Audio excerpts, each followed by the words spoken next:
जब कोई इंसान देश के प्रधानमंत्री से निराश हो जाए, राष्ट्रपति तक उसकी बात ना पहुंचे, मानवाधिकार आयोग और तमाम संगठनों तक उसकी बात सुनने को तैयार ना हो, तो आखिर में ऐसे कोई इंसान क्या करे। हमारे साथ हैं राज बहादुर जी, जो भोपाल के एम्स में नौकरी कर रहे थे। राज बहादुर जी को वहाँ पे तमाम तकलीफ़ें झेलनी पड़ी। इन्होंने अपनी शिकायतें अपने वरीय अधिकारियों तक पहुँचाने की कोशिश की, लेकिन ऐसे में क्या हो जब वरीय अधिकारी ही शोषण करने के लिए उतारू हो और नुकसान पहुँचाने के लिए तैयार रहे। इनकी तमाम शिकायतें हैं, ये हाई कोर्ट में भी गए हैं अपने मामले को लेके। राज बहादुर जी, क्या हुआ था आपके साथ? सर, चूँकि मैं नहीं, अनुसूचित आप कहाँ पे थे? आप अपने विभाग के बारे में बताएं, कहाँ नौकरी करते थे, और फिर सिलसिलेवार बताएं कि क्या चीज़ें दिक्कतें हुई आपके साथ। सर, मेरी पोस्टिंग शुरू में डिप्टी डायरेक्टर ऑफिस में हुई थी। इसके बाद मुझे ट्रांसफ़र कर दिया गया था। Deputy director office Bhopal AIIMS. जी जी जी, डिप्टी डायरेक्टर ऑफिस भोपाल में उस समय ऋतुराज सिंह थे वहाँ पर। उनका ट्रांसफ़र होने के बाद मुझे मेरा ट्रांसफ़र कर दिया गया डीन एकेडमिक में, जहाँ पर मुझे ऑडियो विजुअल सेक्शन देखना होता था। सुबह 8 बजे से 6 बजे तक मैं ऑडियो विजुअल सेक्शन देखता था। संडे को भी मुझे बुलाया जाता था। उससे मैं निराश नहीं हुआ, लेकिन मेरे साथ जातिगत व्यवहार किया गया। जैसे मैं खाना खाने के लिए बैठता था या अपने जो सीनियर थे उसके सामने, तो मेरे सीनियर मेरे मुंह के सामने पैर रख कर बैठते थे, जिसकी फ़ोटोएँ मैंने अपने सीनियर अधिकारी जैसे कि dean academic, deputy director, director, इन सब लोगों को दिखाई और शिकायत की।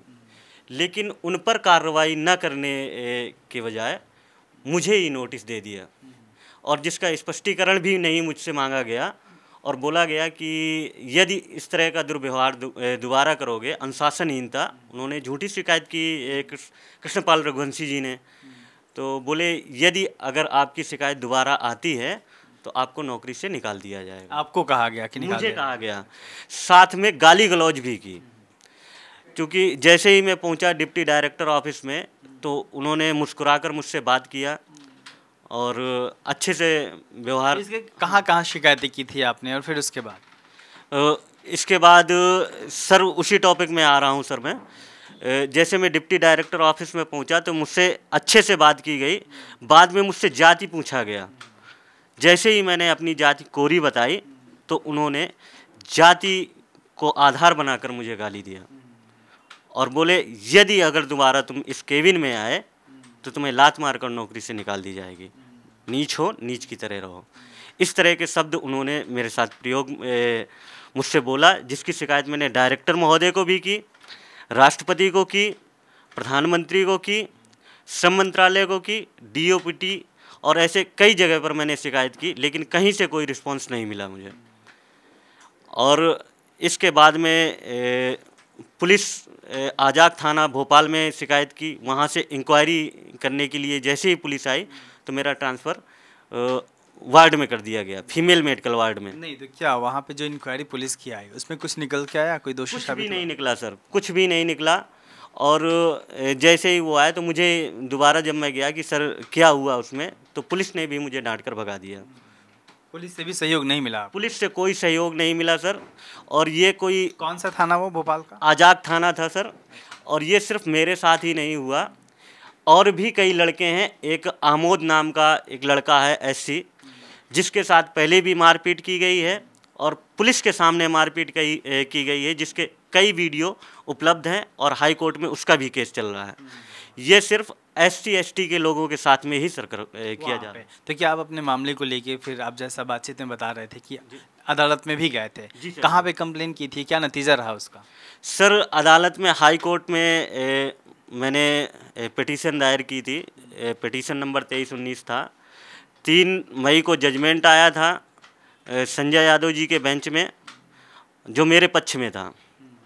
क्या था उसमें, क्या लिखा था? उसमें सीधे निर्देश दिए गए थे हाई कोर्ट के कि मुझे प्रताड़ित न किए जाए और डिप्टी डायरेक्टर और कृष्णपाल रघुवंशी जी के विरुद्ध कार्रवाई की जाए और उन्हें सजा दी जाए। तो जो आपने आरोप लगाए थे, तो क्या जो अदालती जांच हुआ था उसमें वो लोग दोषी पाए गए थे? जी जी जी, बिल्कुल दोषी। इंक्वायरी बैठी थी कोई?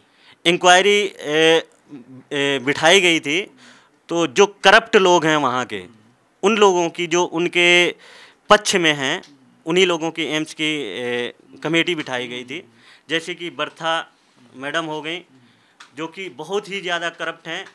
महिला के उत्पीड़नों में उनके बहुत बार नाम आए हैं और वो पक्षपात करती हैं एम्स के साथ में, जो कि एनाटॉमी के एचओडी हैं सुषमा मालवीय। जो आप ये आरोप लगा रहे हैं तमाम लोगों पे, तो आपके पास कोई साक्ष्य भी है? क्योंकि फिर देखिए आपके कहने से तो कोई मानेगा नहीं इन सब चीज़ों को। साक्ष्य सर, हर चीज़ का मेरे पास डॉक्यूमेंट उपलब्ध है। सुषमा मालवीय ने केस किया हुआ है सिविल कोर्ट में और कई बार लेटर भी आए हैं, उनके पत्र भी मेरे पास रूम पे उपलब्ध हैं। जब भी चाहेंगे मेरे आरोप अगर झूठे होते हैं तो मैं हाई कोर्ट के जजमेंट से लेकर और एम्स के सारे डॉक्यूमेंट जो बर्था मैडम और डिप्टी डायरेक्टर के खिलाफ में सारी चीज़ में उपलब्ध करवाने के लिए तैयार। क्या हुआ अदालत के आदेश के बाद, क्या हुआ था? अदालत के आदेश के बाद मैंने वो कॉपी आगे बढ़ाई कि सर ऐसा ऐसा हाई कोर्ट से आदेश आया है। तो जो केसी तमरिया हैं मेडिकल सुपरिटेंडेंट, उन्होंने हाई कोर्ट के जजमेंट को फेंक दिया, बोले यहाँ कुछ नहीं चलता और निकल जाओ यहाँ से और दोबारा यहाँ शक्ल मत दिखाना। फिर आपको नौकरी से निकाल दिया? फिर इसके बाद मुझे 27 तारीख को नौकरी से निकाला गया। 27 मई को निकाला गया सर, 27 मई को निकाला गया है।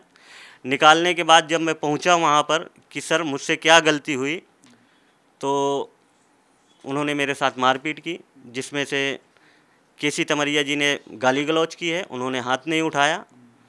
जुबेर जो उनके पीए हैं, संजीव दुबे जो एसएसडी ऑफिसर हैं, इन दोनों लोगों ने मेरे साथ मारपीट की और जान से मारने की धमकी दी है, जिससे मैं बचा हुआ चारों तरफ। आपने फिर ये जो घटना हुई जो आप बता रहे हैं, आपने फिर एफआईआर कोई दर्ज कराया? जी हाँ, उसकी मेरे पास कॉपियाँ हैं जो मैंने, ठीक है जी, ये सारी कॉपियाँ हैं उसकी, जो मेरे ट्रांसफ़र के बाद मुझे 12-12 घंटे काम करवाया गया, वो 18 घंटे लगातार। इसके बाद मलमूत्र साफ़ करने के लिए विवश किया गया, एनिमा लगाने के लिए विवश किया गया महिलाओं के, जो कि आपका काम नहीं था। वो मेरा काम नहीं था।